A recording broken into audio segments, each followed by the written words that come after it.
welcome back to JP's Budget Collecting. Today we're doing a very special version of my 6-month look back, where we look back at the hot comics from 6 months ago.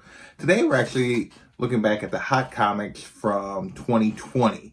I'm recording this on June 29th, and basically what happened was, I talked about it on my video over the weekend where I normally do my look back.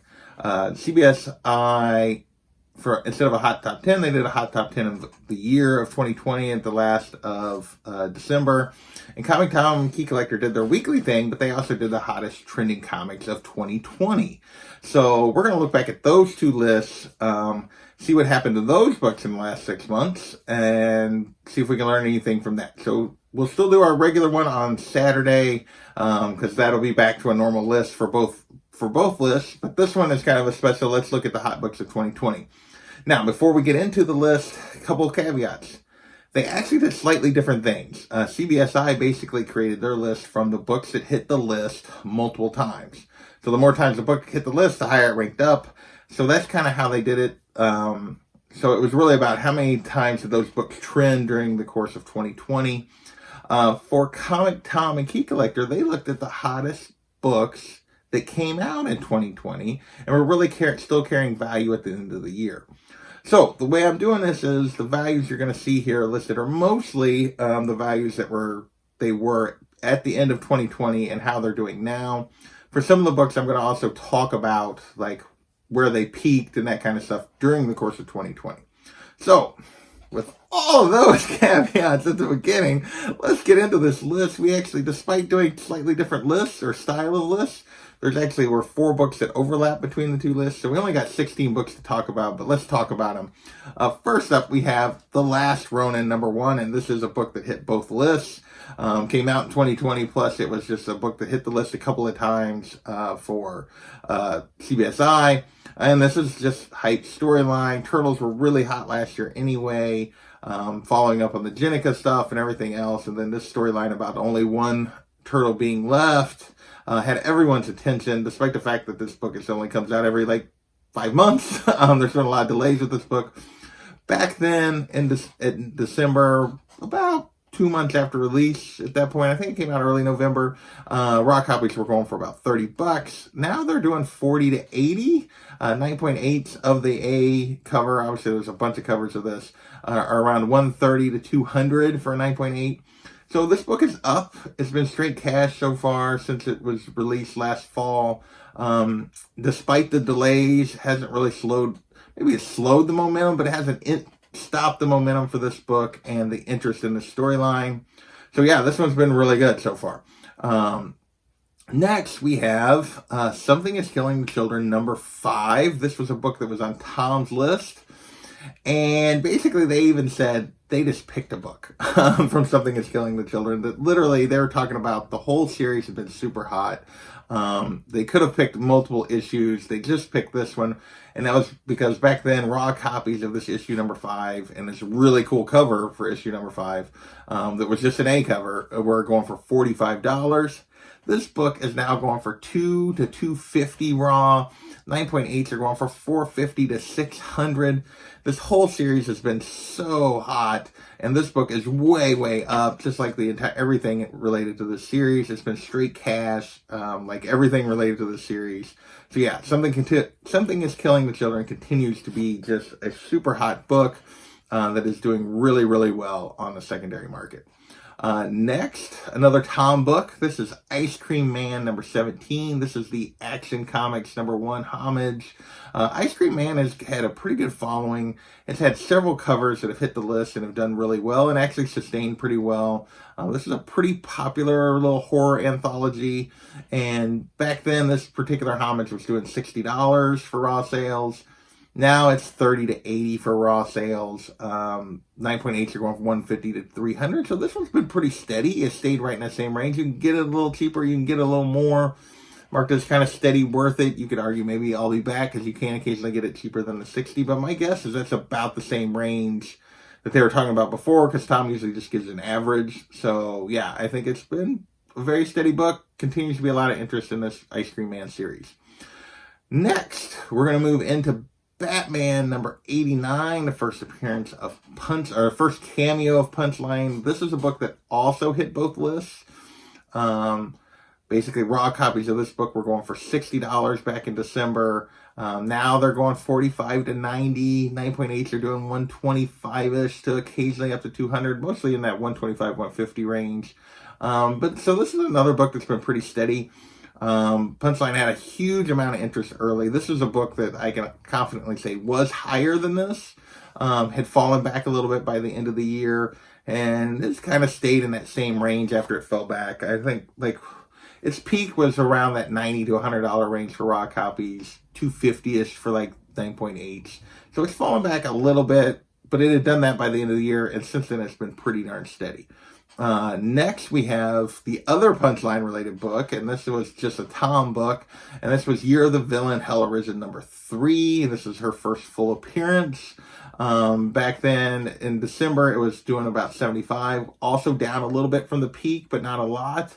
Raw copies now are 50 to 90, 9.8s are 250 to 300. So this is another one that's been very steady, has maintained. So there's still a lot of interest in Punchline. I know there's some hate for Punchline, but there's also a lot of interest in Punchline that has managed to keep these books both basically where they were by the end of 2020.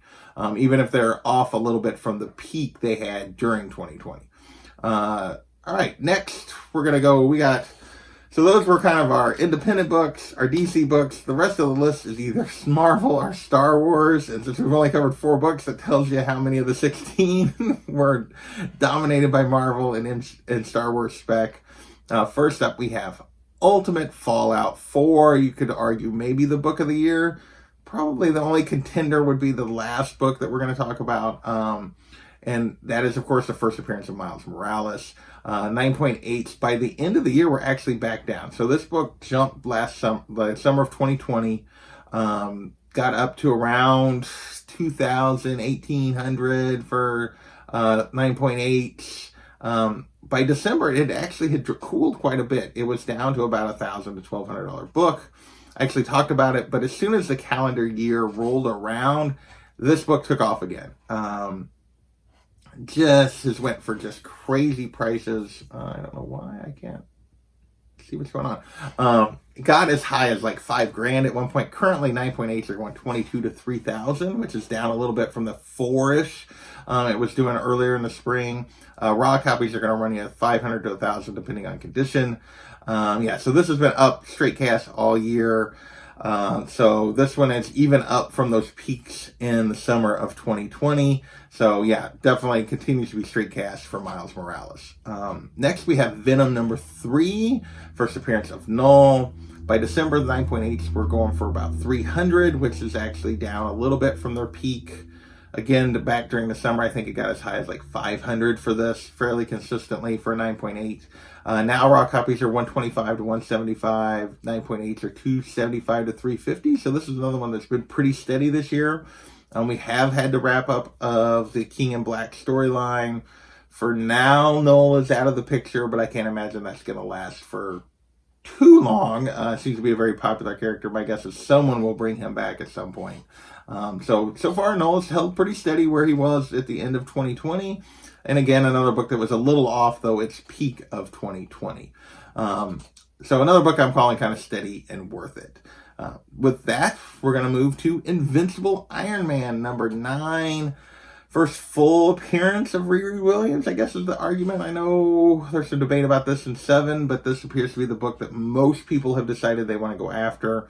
Raw copies for this were about 90 back in December. 9.8s were 375 to 430, and this was right after we got the announcement that we were for sure getting an Ironheart show back at the end of November, 1st of December. And now raw copies are 75 to 200. 9.8s are 400 to 600. So this one hasn't jumped a ton, but it has continued to grow a little bit in value. So this one is definitely up, and probably going to be straight cash at least until we get that series, and then the quality of that series will probably determine what happens to this book long term. But another book that has continued to kind of climb here in 2021. next we go back to, so those last three were all CBSI books, as you can tell, because they weren't released in 2020.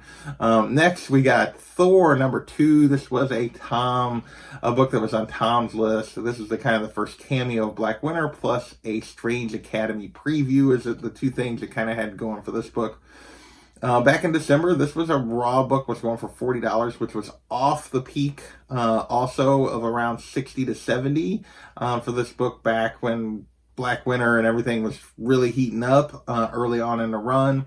Now raw copies are 15 to 40, 9.8s are 100 to 150. So this one has continued to fall back. Black Winter hasn't been a part of the story for a while. We don't know when Cates is bringing back. He says he's going to. But so, yeah, this is one that is definitely not maintained those heights of that it got to right after it was released and in the middle of that Black Winter storyline. And the next book is kind of a partner to that. It's Thor #5. Now, this one actually hit both lists. They talked about it, and this is the first full appearance of Black Winter. Raw copies were going about 50 by the end of the year. 9.8s were around 120. This book had been pushing $100 for raw copies during the height of its mania, 80 to 100. It had dropped all the way back down to like a $20 book. In December was when Cates had said something about, no, I'm not done with Black Winter. It had jumped back up to a $50 book. Now it's setting 30 to 50. 9.8s are 75 to 115. So this is another book that's down, kind of an I'll be back. If Black Winter comes back and is important to the story again, we might get another pop in this book, but for now this book is kind of slowly continued to kind of trend downward, given that he hasn't been used for a while. All right, next we have another book that's on both lists, and this is the last Marvel book before we get into this, Star Wars books, which are also published by Marvel, but some of them at least. This is Strange Academy #1, first appearance of multiple characters. This was definitely a hot book of 2020. This book came out early. One issue came out, then the pandemic hit. There was the hiatus, then before issue 2 came out. And a lot of people just spec that this whole property, this idea was ripe for a Disney Plus show. And people have been specking on it from the beginning. To all these characters, these young magic users, everyone thinks, okay, this is something just made almost for Disney Plus. No word yet. It's still just spec. There's no like true rumors or information, but my guess is they're probably not far off that at some point they might get to this. Raw copies back in December were going for $65 on average of that A cover. Lots of covers of this one again. Now raw copies are 45 to 90. 9.8s are 275, 325. This is pretty close to where this book has been. It's gotten a little higher at times. At some point, it was pushing 100, a little more for a raw copy on average. But for the most part, this book has been pretty steady in this range and has been for quite some time. So what do we got left? We got, 5 Star Wars books that made the list. The first 2 were Tom-related books that were released in 2020. And first up, we have Star Wars: The Rise of Kylo Ren #2. And this is the first mention of the High Republic era. And it's mentioned in this storyline. They talk about the High Republic. And basically, this was right before. This book was kind of hitting the list and kind of hitting its peak back in December of 2020 at $25 for raw copies. And that's because we were getting ready to start the whole High Republic stuff. People didn't really know what it was about. And this book people were specking on this book because of it.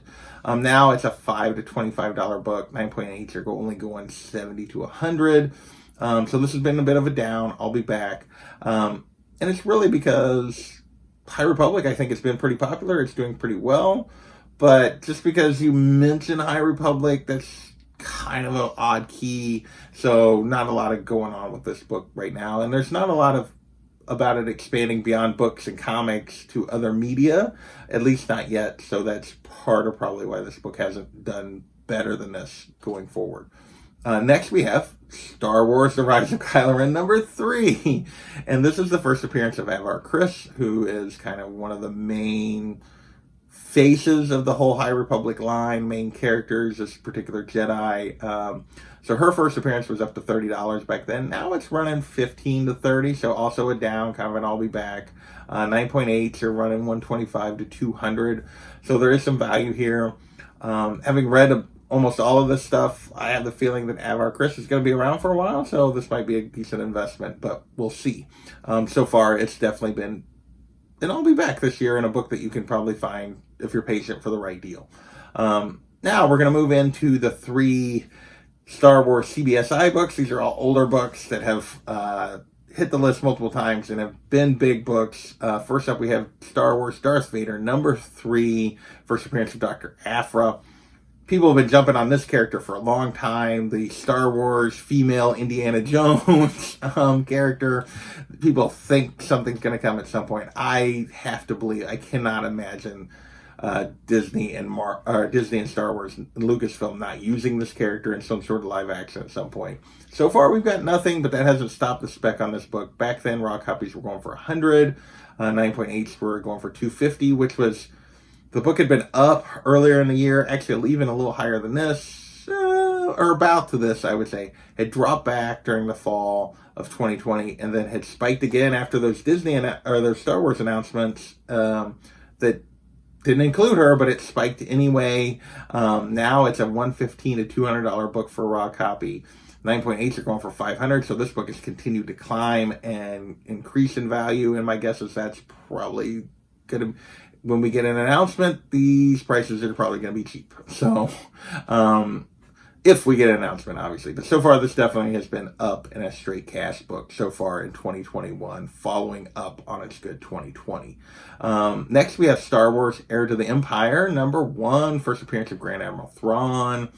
Back then, raw copies were going for 175, 9.8s were going for 1,500.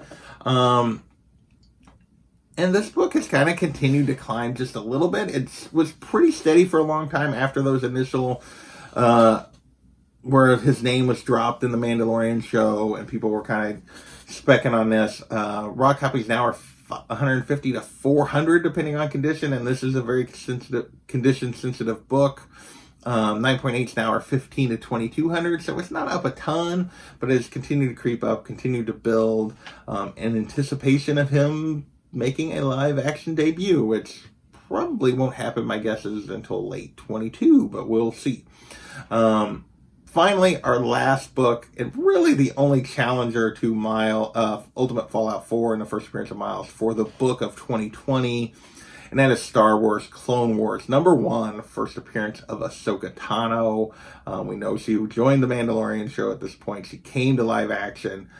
This book went from basically a $50 book at the beginning of 2020 all the way up to almost $1,000 book raw, like a $2,000 book for 9.8. By the end of 2020, it was an $1,800 to $2,200 book for 9.8. And this book has just continued to go up and up. I have no idea what I did that made everything mess up my line spacing, but now raw copies are still in that 500 to 1,000 range, which they've been in for a long time. That's been pretty steady, but 9.8s are up to 22 to 3,000, and actually there have been some sales as close to $4,000 for this one. So this is, the 9.8s have definitely continued to climb. Good luck getting into even a 9.6 for under about $1,500. This book has just been very popular, very big book. I think it actually got as high as maybe $5,000 on a couple of sales, but definitely still setting 3,000-ish. There's been a couple of recent sales that were more in that 2,200 range, but for the most part, it's been 3,000 for a while now.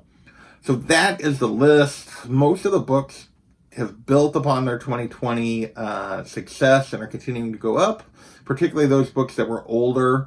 But there are a few books, 1, 2, 3, 4, that have kind of dropped back. Those were mostly newer releases from 2020 from that Tom list that have dropped back. And there's a few books that have just kind of stayed in the same. So I hope you enjoyed this look back at 2020. I want to thank you guys for watching, and we'll catch you Saturday for the regular look back show. Later, everyone.